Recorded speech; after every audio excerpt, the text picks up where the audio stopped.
I guess the first thing that you need to know about me is that I have a social anxiety disorder. It's not really something that I suffer from. It's like a superpower, only undesirable. One of the symptoms of social anxiety disorder is that every night when I lay in bed, I will mull over in great detail every single transaction and conversation that I had with everyone all day, and I will think about all of the things that I should have said and what they must have thought of me when I said this, and I basically workshop the script of my life, only I can't go back and make it watchable. So, now that we know that, the worst imaginable job for someone with a social anxiety disorder would have to be a high-stress environment where you talk to strangers all day, like, I don't know, a restaurant, which is my current job. I work at Havana now, up on Commercial, and it's wonderful there. That is a fantastic restaurant, really good people, and they just raised $1,500 for the Fringe. So I love working there, but a couple of years ago, I worked at the Macaroni Grill down on Davie Street, in the big mansion down there. It's like a big corporate chain, so when I was there, they really train their servers well. They give you the big packet, and they teach you all about the food and the drinks and how to talk to people. And it was really terrifying being a new server there. They would watch me and give me grades and stuff, and I really felt like no one liked me there, and I was terrified to go to work every day. But I'm going to tell you the story about the one table that made all of this suffering worth it. Okay, so it was just like any other night for me at the Macaroni Grill. I was inches away from a full-blown panic attack. The chef was angry at me because one of my tables didn't think his medium rares were medium rare enough, and I was so dehydrated that when I went to pee, it came out as a paste. Which happens really easily, because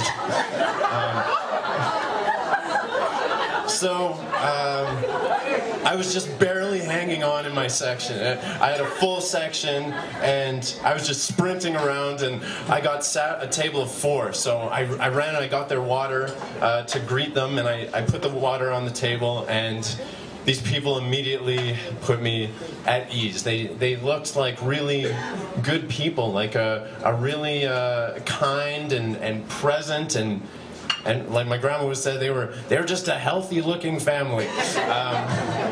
And right off the bat, it was 2 parents and 2 grown-up kids about my age. And right off the bat, the father he shook my hand. And he said, "What's your name?" I said, "Sam." He's like, "You look like a Sam." And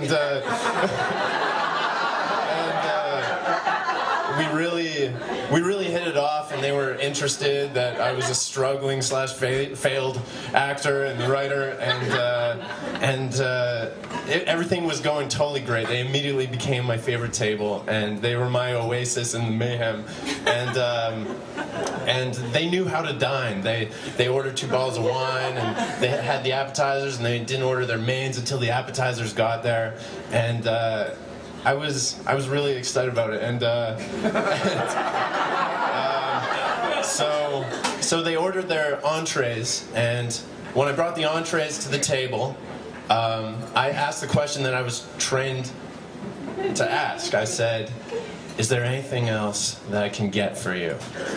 And without skipping a beat, the father looked me in the eyes and he said, "Yes, a tinfoil dinosaur, please."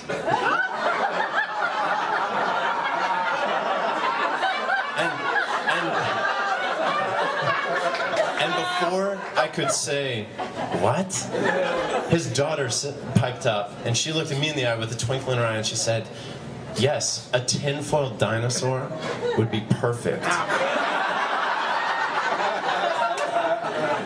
So I kind of made that sound that we all make when life doesn't make sense.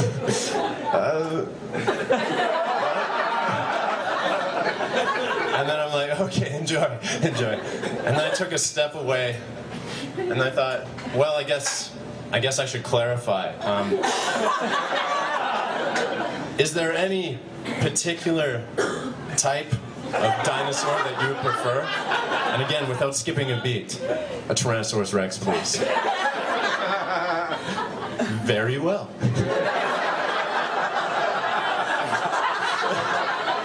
And I went up to the squirrel station, and I'm sure I said out loud, "What the fuck?" Like like a literal tinfoil dinosaur? Literal.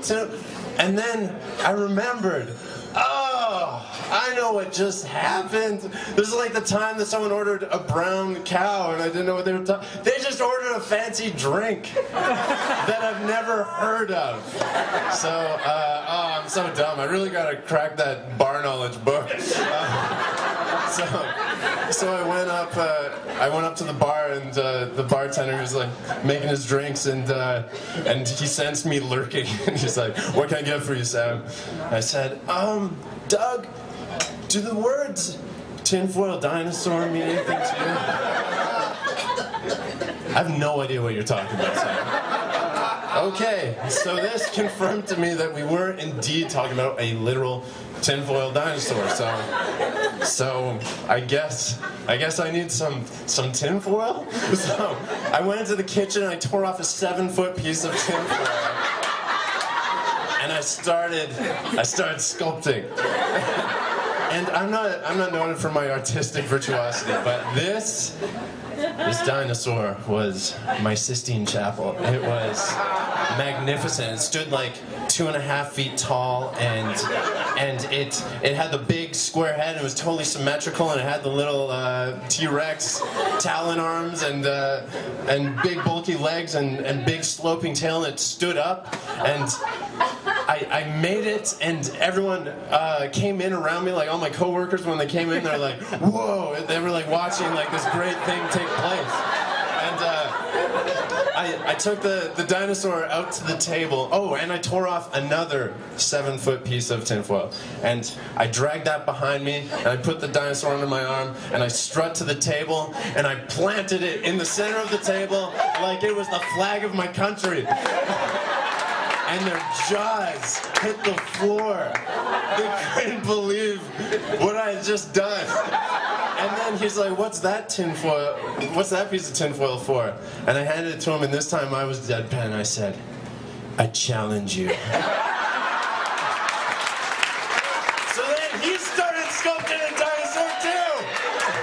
And then everyone was gathering around. There were people like leaving their half-eaten dinners, and they were coming up, and all the cooks stopped cooking, and they came in, and it was totally ridiculous. It was completely ridiculous, but it was like, I have goosebumps now. It was like it was magic. It was like electricity in the air of that restaurant. And later on, they were the last table to leave the restaurant that night. And as the father was leaving, he had one tinfoil dinosaur under each arm. I like to think it still lives on their dining room table. And he came up to me and shook my hand, and his wife gave me a hug, and then they said, "Sam, you went above and beyond." And I remember, I'll always remember him walking out wearing a suit with a tinfoil dinosaur under each arm. But I remember walking home that night, and it was a really hard time in my life, and I felt really, really happy for the first time in a really long time, and I guess it's because I made a connection with a stranger, and it's the same thing that compels me to do this, I guess. The moral of the story, this is the best I can come up with, is that if someone, a stranger, looks you in the eyes and asks you for a tinfoil dinosaur, I think that you should make them one.